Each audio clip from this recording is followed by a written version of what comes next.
Colony 472 had been established on the planet's surface for 5 years.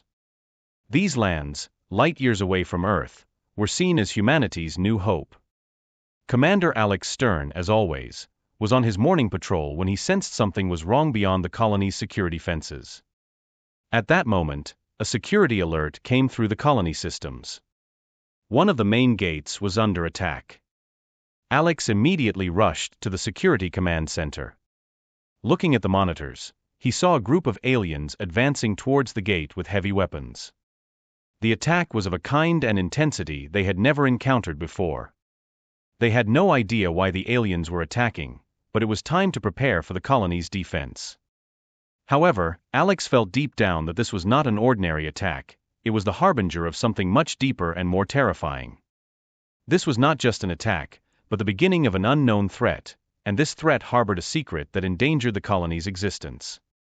The alien forces that had reached the borders of Colony 472 launched an unexpectedly brutal assault. The entire area turned into a battlefield of explosions and gunfire. The sky was illuminated by the lights of alien ships, and fire and smoke covered the colony. The humans did not know what they were up against, but the intensity of the battle had them ruthlessly cornered. Commander Alex Stern watched the horror unfolding before his eyes in the security command center. The alien assault had started suddenly. Massive ships descended from the sky, crashing into the colony's defensive line and wreaking havoc with heavy weaponry. The aliens advanced without giving the humans any chance, ruthlessly slaughtering them. This was unlike any enemy they had ever faced. "Fortify the defense line," Alex shouted, trying to make his voice heard above the chaos. "Send all units to the front, leave no one behind." Human soldiers, equipped with state-of-the-art armor and weapons, engaged in the battle. However, the aliens' technology was beyond their expectations. Energy weapons and plasma bombs pierced through the colony's protection shields, causing massive explosions and tearing the humans apart. The aliens were merciless, setting ambushes at every corner, picking off the humans one by one. Fear and panic reigned on the battlefield. Colony 472 attempted to defend itself against the alien attack as best as it could. Human soldiers, equipped with advanced armor and weapons, faced the brink of battle. The armor was designed with special coatings that absorbed and reflected energy. The weapons included laser and plasma guns, each providing superior precision and firepower. However, beyond this technology, the aliens' technology made the confrontation far more challenging than anticipated. Chapter 2, Clash of Technologies. The attack began, and the aliens' technology was immediately put into play. The colony's defense systems were rendered ineffective against the aliens' high-tech weapons and strategies. The aliens had advanced armor systems protected by plasma shields. These shields neutralized the fire from laser and plasma weapons instantly, providing temporary protection to their soldiers. Human soldiers attempted to counter these shields using electromagnetic disruption devices embedded in their armor, but the shields quickly reconfigured and repaired themselves. The aliens used advanced tracking waves for invisibility and transparency. These waves could instantly track the movements of soldiers and detect strategic maneuvers on the battlefield. This technology made it difficult for human soldiers to accurately target and develop effective attack strategies. The aliens' energy weapons were powerful enough to quickly melt through the human soldiers' armor and damage internal organs. These weapons, with high-energy plasma shots, were effective even at long range, causing severe damage to the soldiers. Human soldiers took positions to defend Colony 472. Commander Alex Stern had established a strategic position and was giving commands to his troops via radio. The soldiers, equipped with their newly advanced armor and energy weapons, prepared for the onslaught. However, the alien bombardment had already begun. An explosion echoed as a group of aliens, deploying their plasma shields, launched their attack. Alex gave orders over the radio. Strengthen the defense lines. Target the perimeter of the plasma shields and attempt to temporarily disable them with electromagnetic disruptors. Even though Alex's orders were followed, the aliens' technology rendered all human strategies ineffective. The aliens' tracking waves ensured that the soldiers were targeted despite their attempts to hide. A group of aliens, using their invisibility technology, sneaked behind the soldiers and opened fire suddenly. Right side. There are invisible targets, shouted a soldier in panic. Exploding energy rounds shattered armor and left flames on the ground. A group of soldiers was knocked down by the powerful shots from energy weapons. Alex shouted orders. All units retreat. Maintain the defense line, execute a withdrawal strategy. The soldiers quickly withdrew as instructed by their commander. Some soldiers sought refuge in underground corridors to escape the alien energy blasts. The aliens' plasma shields did not slow down their continued assault. Everywhere, there were explosions and flames. The impact of the aliens' weapons had demoralized the human soldiers. Alex turned briefly to his deputy, Marcus Kane, trying to relax. What can we do to break this technology? Marcus, after examining the computer screens, replied. Advanced tracking waves are affecting our monitoring and detection systems. We may need to deploy electronic jamming devices over a broader area. Also, by analyzing the energy levels of the plasma shields, we can target their weak points. Taking Marcus's advice into account, Alex immediately took action. Soldiers deployed electronic jamming devices at strategic points. These devices temporarily disabled the aliens' tracking waves, allowing soldiers to fight more effectively against the now visible aliens. Eventually, the defense of Colony 472 eased slightly. The effect of the aliens' technology had demoralized the soldiers, but Alex and Marcus's strategic interventions restored some balance. It was clear that the battle was long and grueling. However, it intensified the colony's efforts to gain technological and strategic superiority. The humans did not know what they were up against. They were only trying to survive. Each wave of attack came with increasing intensity, the human ranks dwindled rapidly, and the colony's defense was crumbling. Alex was trying to control the situation while also trying to understand the reason for the attack. But there was no information, only an ever-growing uncertainty and horror. Why are these aliens attacking? Whispered a soldier next to Alex, looking at him with fear and helplessness in his eyes. We haven't done anything. Why are they so merciless?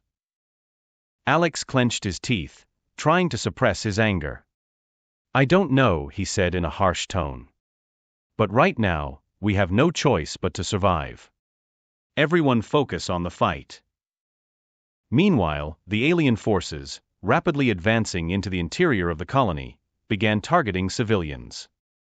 Women, children, the elderly, no one was safe. The aliens showed no mercy, slaughtering even the non-combatants. Screams mixed with the sounds of gunfire, and everywhere turned into a bloodbath. It was a complete massacre. As Commander Alex fought to manage the battle without a moment's pause, he analyzed the alien strategies. But nothing made sense. This attack was not just a battle, it was a war aimed at exterminating humanity. And no one knew why. An explosion occurred very close to the command center, shaking the ground. Commander, if this continues, we'll lose the colony, shouted a soldier. Alex responded with determination. We will not retreat. Inform everyone, we fight to the end. In the midst of the battle with people facing death, everyone shared the same question. Why were these aliens so ruthless? Why had they attacked? But the answers were elusive, and their only option was to fight for survival. The fate of Colony 472 would be determined by their struggle against this unknown threat. Colony 472 was nearly collapsing under the devastation of the alien attack. People were desperately trying to defend the last remaining defenses. Explosions were felt closer with each passing moment, and the aliens were closing in more with each second. The colony leaders had no idea how to stop this war. At a moment of despair for everyone, one person took a brave step: communications specialist Marcus Kane.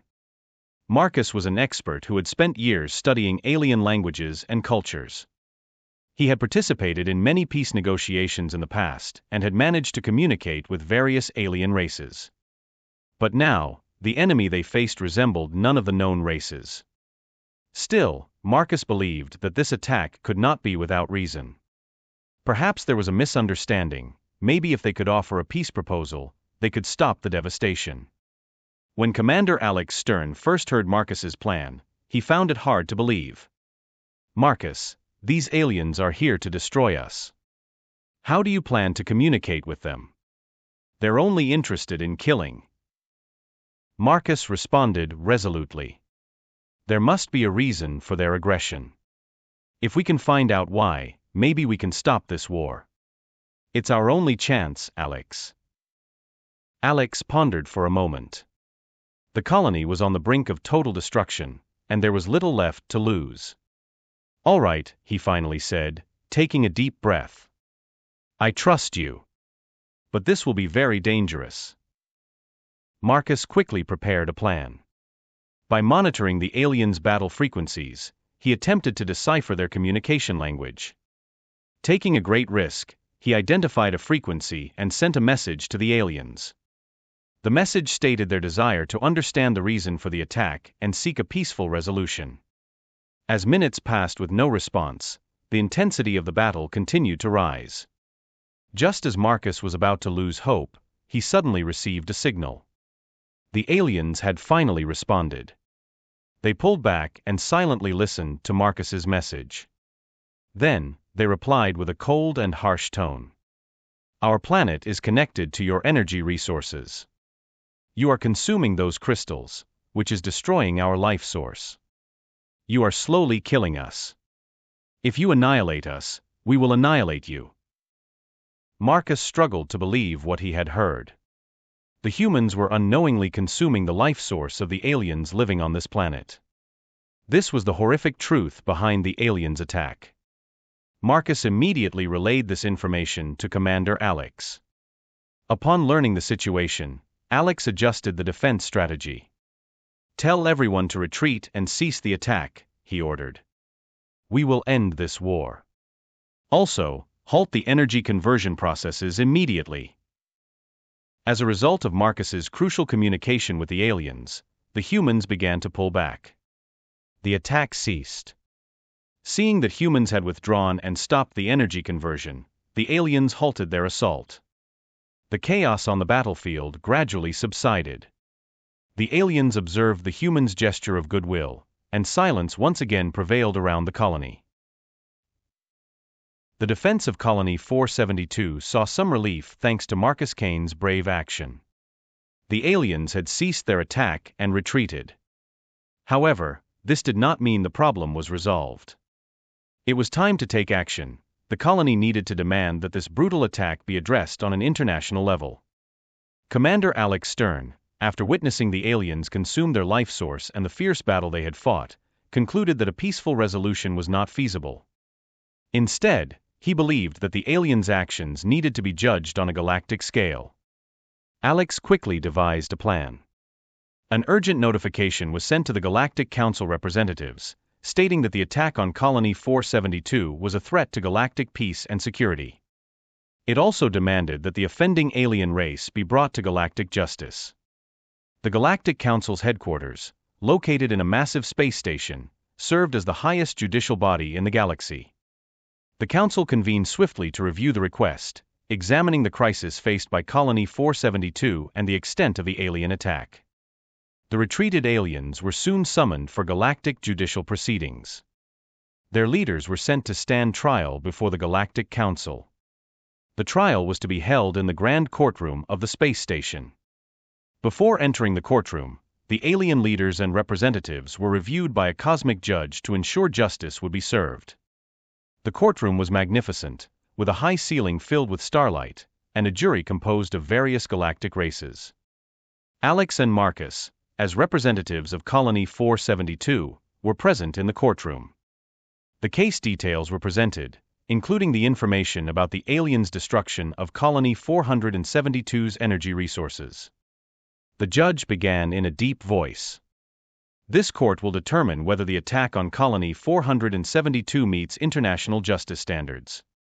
The defendants must explain the reasons for their attack and present a defense against the charges." The alien leader spoke confidently. Our goal was to protect our planet's life source. Your colony's energy conversion systems were destroying our planet's ecosystem. Our attacks were defensive, so we do not believe we are guilty. Alex responded firmly. Your attacks targeted not only our colony, but also our civilians. These actions need to be evaluated fairly. Colony 472 is recognized as part of galactic peace, and these brutal attacks are unacceptable. After a lengthy trial, the court adjourned to deliberate on a verdict. Following the trial, a judicial process affecting the entire galaxy began. The details of the aliens' actions needed to be examined thoroughly, and it would be determined how the attack on Colony 472 would be assessed under galactic law. Throughout the process, Alex and Marcus worked tirelessly to defend and uphold the rights of Colony 472. The court's decision was crucial for the galaxy's future. Colony 472 awaited the establishment of justice and the restoration of galactic peace following the alien attack. The trial process for Colony 472 finally concluded. The galactic judge acknowledged that the aliens' attack on Colony 472 was defensive in nature, but determined that the violence was excessive. The outcomes faced by the alien leaders in the courtroom encompassed the decisions made to ensure justice and peace. The Galactic Council judge took a deep breath and began to read the verdict. His voice echoed in the deep silence of the courtroom. The actions of the defendants, in destroying Colony 472's energy resources, were aimed at protecting their planet's life source. However, these actions were extremely disproportionate and violent. Therefore, the alien leaders have been sentenced to the following penalties. The judge adjusted his glasses and reviewed the documents. Firstly, the aliens are condemned to share the energy crystals with humanity. These crystals will be used as an energy source for Colony 472 and will serve as a joint resource to prevent similar disasters in the future. The alien leaders listened to this decision with a mix of sadness and shock. After the judge's announcement, the alien representative spoke. These crystals are a vital resource for our planet. Being forced to share such an important resource could jeopardize our planet's future. However, we will respect the decision of justice. The judge continued with a confirming nod. Secondly, the aliens are required to work on regenerating and maintaining the energy crystals in Colony 472. This work will help restore the planet's ecosystem and compensate for the damage inflicted on Colony 472. Thirdly, compensation will be provided for the loss of life experienced. Commander Alex Stern, standing in the back corner of the courtroom, made eye contact with Marcus Kane. Both were relieved by the verdict, but felt the emotional weight of the aliens' penalties. Alex turned to Marcus and spoke. These penalties will somewhat alleviate the pain we've endured. But let's remember, peace and security come first. The Galactic Council's decisions will set a precedent for the entire galaxy. Marcus nodded in agreement. Yes, Alex. This is a significant step not only for Colony 472, but for the future of the entire galaxy. We must take such steps to prevent future conflicts and ensure galactic peace. In the courtroom, the judge made a final statement addressing the people. Colony 472 must obtain the Galactic Council's approval for any new projects or developments. This is a necessary measure for the safety and peace of the galaxy. Any deviations could lead to an international crisis. Following this announcement, Alex organized a meeting as a representative of Colony 472. The meeting would detail the sharing and maintenance process of the crystals in collaboration with the alien leaders. The people of Colony 472 would look to the future with renewed hope and caution after the attack they had endured. As Alex and Marcus exited the courtroom, both took a deep breath. Under the weight of the decision, they were trying to find peace while feeling the responsibility to do everything they could for galactic peace. This new balance between humans and aliens required careful and meticulous cooperation from both sides. Following this decision, Colony 472 began the process of rebuilding and was placed under continuous supervision for galactic peace. A careful and meticulous approach was adopted in relations with the aliens to prevent future conflicts. As the colony started to recover from a challenging struggle, Marcus and Alex initiated efforts to establish a long-term peace agreement with the aliens. The people understood that this planet was not theirs alone, and they would do everything in their power to protect the life sources of the aliens in the future. I hope you had a good time. If you liked my story, do not forget to comment and subscribe to my channel. Goodbye, see you in the next story.